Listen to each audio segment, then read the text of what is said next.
On the evening of March 3, 2021, a young woman vanished from the streets of London. A familiar walk home, one she'd taken many times before, ended in the most unthinkable way. What made this tragedy even more horrifying was who the killer turned out to be. A man sworn to protect the public. A police officer.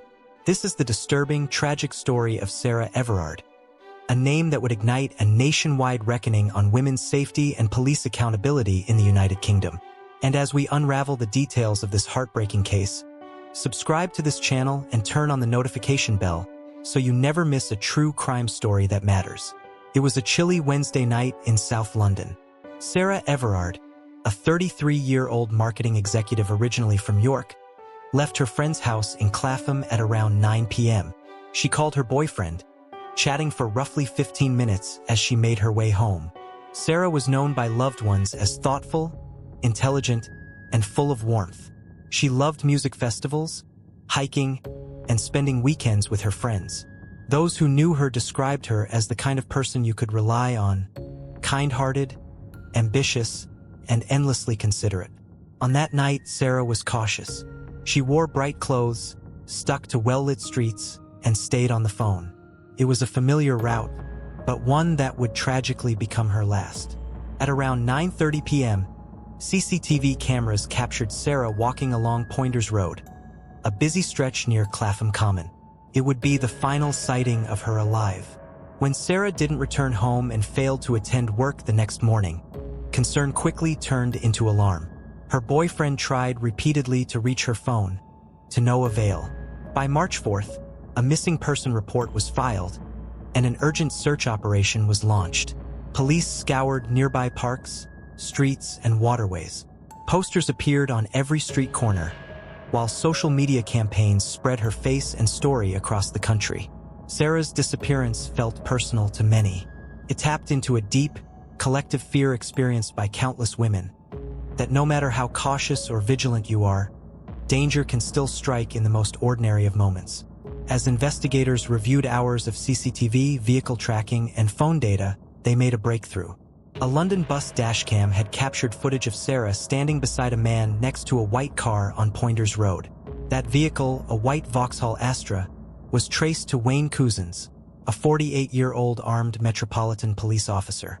Couzens was part of the Parliamentary and Diplomatic Protection Unit, tasked with safeguarding government officials and diplomatic premises. What shocked authorities was not just his identity, but what they would uncover next.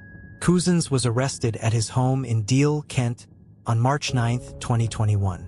During his initial questioning, he feigned innocence, but physical evidence told a different story. Bruises on his hands, scratches on his head, and inconsistencies in his timeline quickly made him the prime suspect. A day later, the grim discovery was made. In a secluded woodland near Ashford, Kent, police found a builder's bag containing human remains. A post-mortem confirmed the public's worst fears. It was Sarah Everard. The investigation revealed Couzens had staged a fake COVID-19 arrest. Exploiting his authority, he stopped Sarah under the guise of a pandemic-related breach, handcuffed her, and forced her into his car. He then drove her over 80 miles to Kent, where he raped and murdered her. The cause of death was compression of the neck. But what made this case more harrowing was its level of premeditation. Evidence showed Couzens had spent days planning the abduction. He hired a car specifically for the crime, bought a roll of adhesive tape and cable ties, and scouted remote locations. Shockingly, he had also exposed himself to women at a McDonald's drive-thru just days before abducting Sarah. Though reported, the incident was dismissed without action. A chilling missed opportunity that could have saved Sarah's life. Even after the murder, Couzens exhibited disturbing behavior. He burned Sarah's belongings and disposed of her phone and SIM card. He returned to the crime scene multiple times, fueling speculation that he may have intended to tamper with evidence.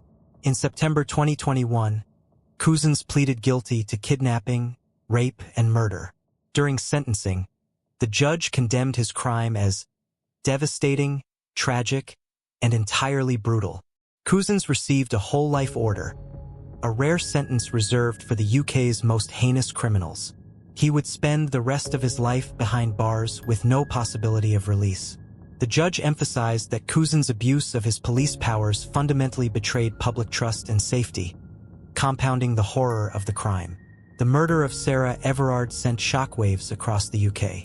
It laid bare the fears and dangers faced by women daily. Vigils were organized across the country, most notably at Clapham Common, close to where Sarah was abducted. But the peaceful memorial turned contentious when police clashed with mourners, making arrests under pandemic restrictions. The incident drew fierce criticism, particularly against the very institution that had enabled her killer. The case sparked nationwide conversations about gender-based violence, street harassment, and institutional failures in policing. Social media campaigns like #ReclaimTheseStreets and #EnoughIsEnough dominated public discourse. In response to the public outcry, the UK government ordered an inquiry into Couzens' policing history and vetting failures. The Angiolini Inquiry, launched in 2021, revealed Couzens had been nicknamed the rapist by colleagues, an appalling detail suggesting that warning signs were long ignored. The inquiry's first report, published in 2024, exposed catastrophic vetting failures, mishandled complaints, and a culture of silence within police forces.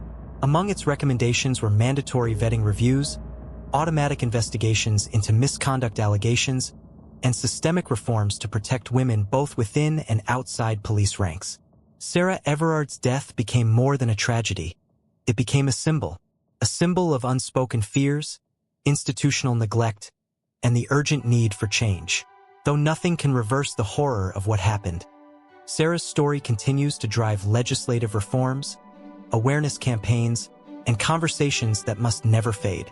If you believe in justice, accountability, and the importance of telling these stories, help us honor Sarah's memory by making sure her story is never forgotten. Like this video, subscribe to Hidden Crimes, and turn on notifications so you never miss a story that demands to be told.